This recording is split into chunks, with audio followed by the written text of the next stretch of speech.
Doctor APJ Abdul Kalam को missile man क्यों कहते हैं, जानिए। डॉक्टर एपीजे अब्दुल कलाम एक प्रख्यात भारतीय वैज्ञानिक और भारत के 11वें राष्ट्रपति थे। उन्होंने देश के कुछ सबसे महत्वपूर्ण संगठनों डीआरडीओ और इसरो में कार्य किया।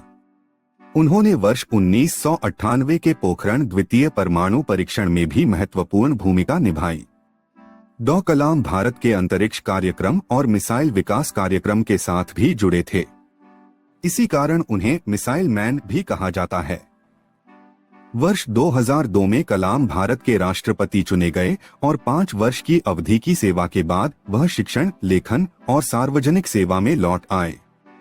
उन्हें भारत के सर्वोच्च नागरिक सम्मान भारत रत्न सहित कई प्रतिष्ठित पुरस्कारों से सम्मानित किया गया।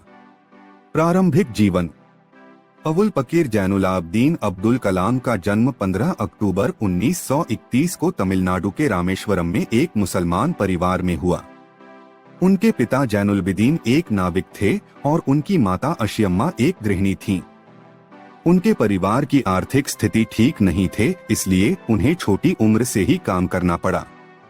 अपने पिता की आर्थिक मदद के लिए बालक कलाम स्कूल के बाद समाचार पत्र वितरण का कार्य करते थे। अपने स्कूल के दिनों में कलाम पढ़ाई लिखाई में सामान्य थे, पर नई चीज सीखने के लिए हमेशा तत्पर और तैयार रहते थे। उनके अंदर सीखने की भूख थी और वो पढ़ाई पर घंटों ध्यान देते थे। उन्होंने अपनी स्कूल की पढ़ाई रामनाथपुरम स्टवार्ट्स मैट्रिकुलेशन स्कूल से पूरी की और उसके बाद तिरुचिरापल्ली के सेंट जोसेफ्स कॉलेज में दाखिला लिया, जहां से उन्होंने सन 1954 में भौतिक विज्ञान में स्नातक किया। उसके बाद वर्ष 1955 में वो मद्रास चले गए, जहां से उन्होंने एरोस्पेस इंजीनियरिंग की शिक्षा ग्रहण की। वर्ष 1960 में कलाम ने मद्रास इंस्टीट्यूट ऑफ टेक्नोलॉजी से इंजीनियरिंग की पढ़ाई पूरी की। Career. Madras institute of technology से इंजीनियरिंग की पढ़ाई पूरी करने के बाद कलाम ने रक्षा अनुसंधान और विकास संगठन डीआरडीओ में वैज्ञानिक के तौर पर भर्ती हुए। कलाम ने अपने कैरियर की शुरुआत भारतीय सेना के लिए एक छोटे हेलीकॉप्टर का डिजाइन बनाकर किया। डीआरडीओ में कलाम पंडित जवाहरलाल नेहरू द्वारा गठित Indian national committee for space research के सदस्य भी थे। इस दौरान उन्हें प्रसिद्ध अंतरिक्ष वैज्ञानिक विक्रम साराभाई के साथ कार्य करने का अवसर मिला। वर्ष 1969 में उनका स्थानांतरण भारतीय अंतरिक्ष अनुसंधान संगठन इसरो में हुआ। यहाँ वो भारत के स्टेलाइट लॉन्च व्हीकल परियोजना के निदेशक के तौर पर नियुक्त किए गए थे। इसी परियोजना की सफलता के परिणामस्वरूप भारत का प्रथम उपग्रह रोहिणी पृथ्वी की कक्षा में वर्ष 1980 में स्थापित किया गया। इसरो में शामिल होना कलाम के कैरियर का सबसे अहम मोड़ था और जब उन्होंने स्टेलाइट लॉन्च व्हीकल परियोजना पर कार्य आरंभ किया, तब उन्हें लगा जैसे वो वही कार्य कर रहे हैं जिसमें उनका मन लगता है। 1963 से 64 के दौरान उन्होंने अमेरिका के अंतरिक्ष संगठन नासा की भी यात्रा की। परमाणु वैज्ञानिक राजा रमन्ना, जिनके देखरेख में भारत ने पहला परमाणु परीक्षण किया, ने कलाम को वर्ष 1974 में पोखरण में परमाणु परीक्षण देखने के लिए भी बुलाया था।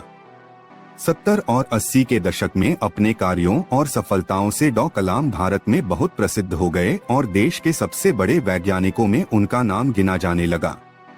उनकी ख्याति इतनी बढ़ गई थी कि तत्कालीन प्रधानमंत्री इंदिरा गांधी ने अपने कैबिनेट के मंजूरी के बिना ही उन्हें कुछ गुप्त परियोजनाओं पर कार्य करने की अनुमति दी थी।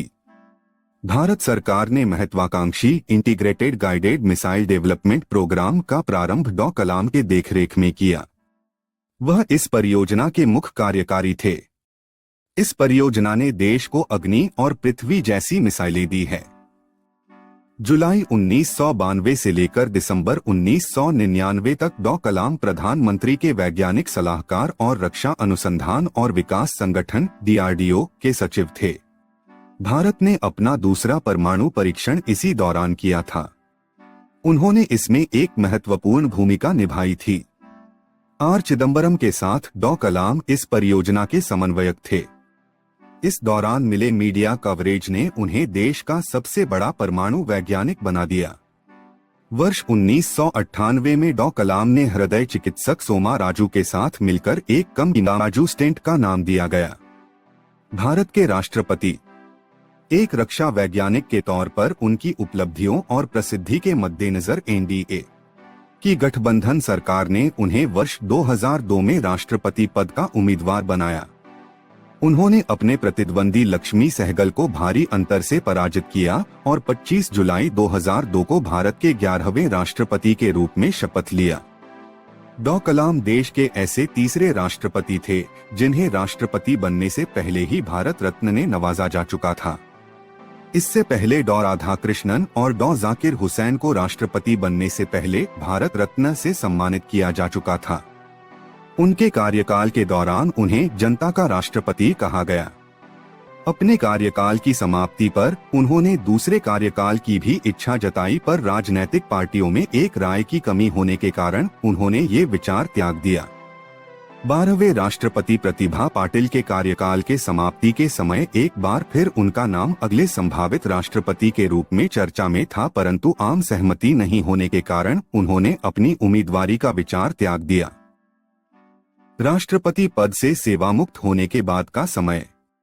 राष्ट्रपति पद से सेवामुक्त होने के बाद डॉ कलाम शिक्षण, लेखन, मार्गदर्शन और शोध जैसे कार्यों में व्यस्त रहे और भारतीय प्रबंधन संस्थान शिल्लोंग, भारतीय प्रबंधन संस्थान अहमदाबाद, भारतीय प्रबंधन संस्थान इंदौर जैसे संस्थानों से विजिटिंग प्रोफेसर के तौर पर जुड़े रहे। इसके अलावा वह भारतीय विज्ञान संस्थान बेंगलोर के fellow, Indian institute of space science and technology Thiruvananthapuram के चांसलर, अन्ना यूनिवर्सिटी चेन्नई में एरोस्पेस इंजीनियरिंग के प्रोफेसर भी रहे। उन्होंने आईआईटी हैदराबाद, बनारस हिंदू यूनिवर्सिटी और अन्ना यूनिवर्सिटी में सूचना प्रौद्योगिकी भी पढ़ाया था। कलाम हमेशा से देश के युवाओं और उनके भविष्य को बेहतर बनाने के बारे में बातें करते थे। इसी संबंध में उन्होंने देश के युवाओं के लिए व्हाट कैन आई गिव पहल की शुरुआत भी की, जिसका उद्देश्य भ्रष्टाचार का सफाया है।